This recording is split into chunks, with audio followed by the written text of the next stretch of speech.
వైఎస్ఆర్ కడప జిల్లా red book రాజ్యాంగ భాగంలోనే ఇంటిని కూల్చివేత MP YS Avinash Reddy, MLA doctor Dasari Sudha. YSR జిల్లా బద్వేల్ మండలం బైరన్నపల్లిలో ఇటీవల కూల్చివేసిన వైఎస్ఆర్సీపీ నాయకుడు శ్రీకాంత్ రెడ్డి ఇంటిని పరిశీలించిన Kadapa MP YS Avinash Reddy, MLA doctor Dasari Sudha వారు ఈ సందర్భంగా మాట్లాడారు.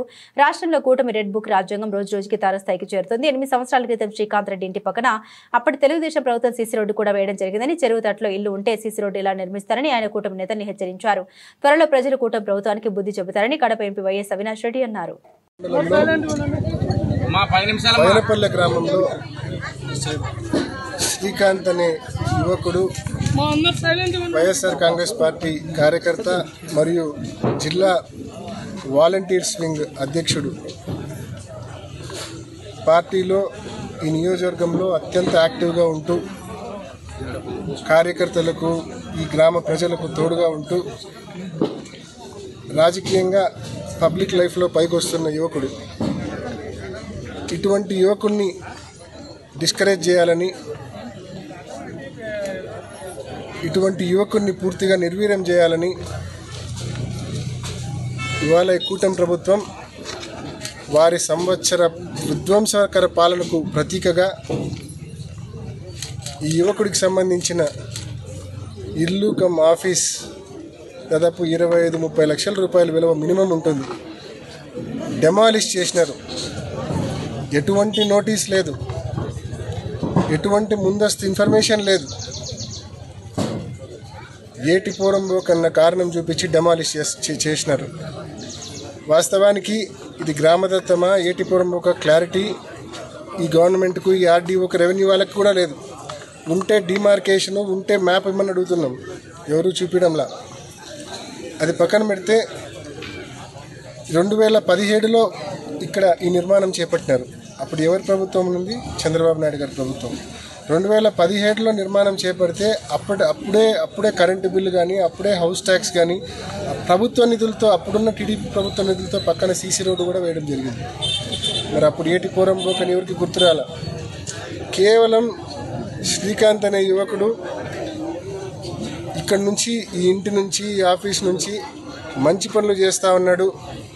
పెళ్ళిళ్ళంటే తాలిబొట్లు ఇస్తూ ఉన్నాడు. ఎవరైనా చదువులకు అందు సహాయం కొడితే సహాయం చేస్తూ ఉన్నాడు. ఎవరైనా విద్య కోసం వచ్చిన సహాయం, ఆరోగ్యం కోసం వచ్చిన సహాయం చేస్తూ ఉన్నాడు. మంచి పనులు అందుబాటులో ఉన్నాడు, మంచి పనులు చేస్తూ ఉన్నాడు అన్న ఒకే ఒక్క కారణంతో ఆ పిల్లోడిని కూటమి ప్రభుత్వం టార్గెట్ చేసి ఈ మాదిరి ఆ బిల్డింగ్నే నేలమట్టం చేయడం అనేది నిజంగా ఒక్క వైఎస్ఆర్ కాంగ్రెస్ పార్టీ కార్యకర్తలు, నాయకులే కాదు, ఈ గ్రామ ప్రజలు, ఈ రూరల్ మండల ప్రజలంతా కూడా దీన్ని తీవ్రంగా ఖండిస్తూ ఉన్నారు. నిజంగా వాళ్ళు మళ్ళా చెప్పిన కారణం ఏంటి? అసాంఘిక కార్యకలాపాలు చేస్తూ ఉన్నారంట. అంటే పెళ్ళిళ్ళప్పుడు ఎవరైనా తాలిబుట్లు సహాయం చేయడము అసాంఘిక కార్యకలాపాల, పిల్లోళ్ళ చదువుకి ఎంతో కొంత సహాయం చేయడము అసాంఘిక కార్యకలాపాల, హాస్పిటల్లో బాగాలేక ఎవరైనా అడ్మిట్ అయ్యి ఉంటే ఎంతో కొంత సహాయం చేయము అసాంఘిక కార్యకలాపాల. నిజంగా అసాంఘిక కార్యకలాపాలు అంటే ఏందో తెలుసా? సరిగ్గా ఈ నేలమట్టం చేసిన బిల్డింగ్కు 50 మీటర్ల దూరంలో స్కూల్ ఉంది. ఆ స్కూల్కి ఎదురుగా మందు షాప్ ఉంది, లిక్కర్ షాప్. స్కూల్ అనేక సార్లు తల్లులు ఆ బడికి పిల్లలను, ఎవరైతే అక్కడ పిల్లలు చదువుతున్నారో ఆ పిల్లల తల్లిదండ్రులు అనేక సార్లు కంప్లైంట్ ఇచ్చినారు. స్కూల్ ఎదురుగా మందు షాప్ ఉంది, గుడి పక్కనే మందు షాప్ ఉంది, ఈ మందు షాప్ని తొలగించండి అని చెప్పి ఎన్నోసార్లు కంప్లైంట్ ఇచ్చినారు. అది అసాంఘిక కార్యకలాపాలు. దాన్ని తొలగించే విషయంలో కూటమి ప్రభుత్వం ఎక్కడే కానీ చొరవ చూపలేదు, చర్యలు తీసుకోలేదు. కానీ ఇక్కడ మంచి కార్యక్రమాలు చేస్తూ ఉంటే అసాంఘిక కార్యక్రమాలు జరుగుతున్నాయన్న సొట్టు పెట్టి ఏటిపోరంబోకు, మరి చెరువు పోరంబోకు అన్న కారణం చూపించి, వాస్తవానికి ఇదంతా గ్రామదత్తం. కేవలం అంటే ఒక నోటీస్ కూడా ఇవ్వకుండా హై హ్యాండెడ్గా ఈ మాదిరి చేయడం అనేది నిజంగా మీరు చేసిన ఈ ద్రోహము, మీరు ఏదైతే నేలమట్టం చేసినారో, ఏదైతే విధ్వంసం చేసినారో, ఇది ఈ నియోజకవర్గంలోని వైఎస్ఆర్ కాంగ్రెస్ పార్టీ కార్యకర్తలందరూ కూడా తీవ్రంగా మనస్తాపం చెందినారు. ఈ విషయం ప్రతి ఒక్కరు కూడా మనసులో పెట్టుకుంటారు. సమయం, సందర్భం వచ్చినప్పుడు ప్రతి ఒక్కరు దీనికి సమాధానం చెప్పాల్సి వస్తుందని చెప్పి మరి గట్టిగా కూటమి నాయకులు తెలియజేస్తూ ఉన్నాం. చేతిలో అధికారం ఉంటే 4 మంచి పనులు చేయండి. చేతిలో అధికారం ఉంటే సాధ్యమైనన్ని నిర్మాణాలు చేయండి. అంతే తప్ప ఈ మాదిరి నేలమట్టం చేయొద్దని చెప్పి మనవి చేస్తూ ఉన్నాం. మీ దగ్గర అధికారం ఉంది, ఇంకా మంచి పనులు చేయండి. ఈ ఊరికి, ఈ మండలానికి, ఈ నియోజకవర్గానికి మంచి చేయండి. చెప్పిన పథకాలన్నీ అమలు చేయండి.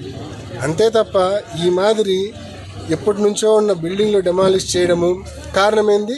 ఈ పిల్లోడు శ్రీకాంత్ వైఎస్ఆర్ కాంగ్రెస్ పార్టీ జిల్లా వాలంటీర్స్ వింగ్ అధ్యక్షుడిగా ఉన్నాడు, యాక్టివ్గా ఉన్నాడు, ఎవరొచ్చినా పలుకుతున్నాడు, సాయం చేస్తూ ఉన్నాడు.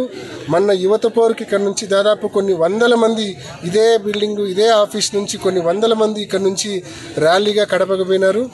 సో ఈ బిల్డింగ్ నేలమట్టం చేస్తే ఈ పిల్లోడికి చోటు లేకుండా పోతుంది కదా అని చెప్పి వాళ్ళ లెక్క, కూటమి ప్రభుత్వ లెక్క వాళ్ళది.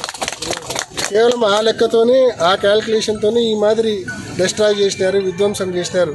కానీ ఈ మాదిరి విధ్వంసం చేస్తే, ఈ మాదిరి బిల్డింగ్లు నేలమట్టం చేస్తే వైఎస్ఆర్ కాంగ్రెస్ పార్టీ నాయకులను కార్యకర్తలను నోరు మూపియచ్చనో లేకుంటే సైలెంట్ చేయొచ్చనో అనుకుంటే అది మీ భ్రమ మాత్రమే. మీరు ఈ మాదిరి మమ్మల్ని బాధ పెడితే, ఈ మాదిరి విధ్వంసం సృష్టిస్తే ఇంకా రెట్టింపు ఇంకా 10 మాలో శక్తిని కూడగట్టుకుంటాం.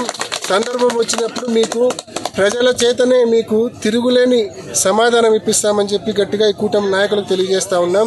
ఇకపైనైనా ఇటువంటి దిక్కుమాలిన పనులు, ఇటువంటి తప్పుడు పనులు, ఇటువంటి విధ్వంసపు పనులు చేయొద్దని చెప్పి గట్టిగా మనవి చేసుకుంటా ఉన్నాం ఈ కూటమి నాయకులు కార్యకర్తలు.